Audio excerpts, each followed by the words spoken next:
మీ అన్నయ్య మంచి మార్కులతో పాస్ అయితే నువ్వు మూతి ముడుచుకుంటున్నావు. సొంత అక్క లేక చెల్లి లేక అన్న తమ్ముడు బాగుపడితే చూడలేకపోతున్నావు, వర్ధిల్లితే చూడలేకపోతున్నావు, హెచ్చించబడితే చూడలేకపోతున్నావు, స్థిరపడితే చూడలేకపోతున్నావు, మంచి ఇల్లు కొనుక్కుంటే ఒక మంచి కారు కొనుక్కుంటే చూడలేకపోతున్నావు. పరాయి వాళ్ళ సంగతి పక్కన పెట్టేసి కనీసం నీ తోబుట్టు బాగుపడితే చూడలేకపోతున్నావే. నీకేముందో తెలుసా? అసూయ నీలో ప్రవేశించిందంటే వినో, అపవిత్రాత్మ ప్రవేశిస్తుంది, దురాత్మ ప్రవేశిస్తుంది. కాబట్టి దయచేసి ఏ ఒక్కరు కూడా అసూయ దగ్గరికి రాకండి. ఎవరైనా వాళ్ళ జీవితంలో పొందుకున్నటువంటి విజయాన్ని నీతో పంచుకుంటే మనసారా సంతోషించు, మనపూర్వకంగా అభినందించు.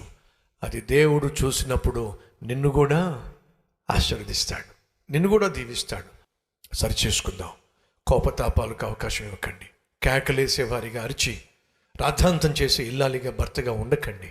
దురాత్మ కలిగిన వాడు కేకలేస్తాడు, దేవుని ఆత్మ కలిగిన వాడు కేకలేడు. దురాత్మ కలిగిన వాడు అసూయతో రగిలిపోతాడు, దేవుని ఆత్మ కలిగిన వాడు అభినందిస్తాడు, ఆనందిస్తాడు. ఎదుటివాని యొక్క విజయాన్ని చూసి సంతోషిస్తాడు. ఓర్వలేనటువంటి సౌలు సింహాసనాన్ని కోల్పోయాడు, ఓర్చుకున్నటువంటి దావీదు ఆ సింహాసనాన్ని అధిరోహించాడు. ఓర్చుకో తల్లి, ఓర్చుకో చెల్లి, ఓర్చుకో సహోదరుడా, ఉన్నత స్థితికి నువ్వు చేరతావు. నీ ఓర్పే, నీ సహనమే నేను ఉన్నత స్థితికి తీసుకెళ్తుంది. నోరు పడేసుకోవద్దు, అనవసరంగా ఆవేశపడద్దు, కోపతాపాలకు రగిలిపోవద్దు, దెబ్బ కొట్టాలని అనుకోవద్దు, అనవసరంగా దేవుని ఆశీర్వాదాలు పోగొట్టుకోవద్దు.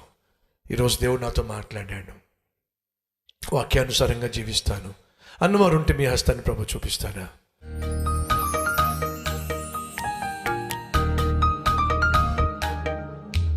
మహాపరిశుద్ధుడు అయిన ప్రేమ కలిగిన తండ్రి, సూటిగా స్పష్టంగా మాతో మాట్లాడినందుకు మీకు వందనాలు, స్తుతులు, స్తోత్రాలు చెల్లిస్తున్నాను. విత్తబడిన ఈ వాక్యాన్ని నాయన మా హృదయాల్లో దాచుకొని వాక్యానుసారంగా జీవించాలని సహాయం చేయండి. పైకి వచ్చే వారిలో కనిపించే మరొక అద్భుతమైన లక్షణము నోరు అదుపులో ఉంచుకోవడం. నాయన నా నోటిని అదుపులో ఉంచుకునే కృప నాకు దయచేయండి.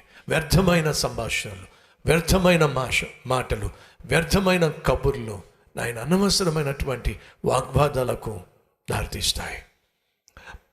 మా మాటలను మా నోటిని అదుపులో ఉంచుకోగలిగిన నేర్పరితనాన్ని మాకు దయచేయమని.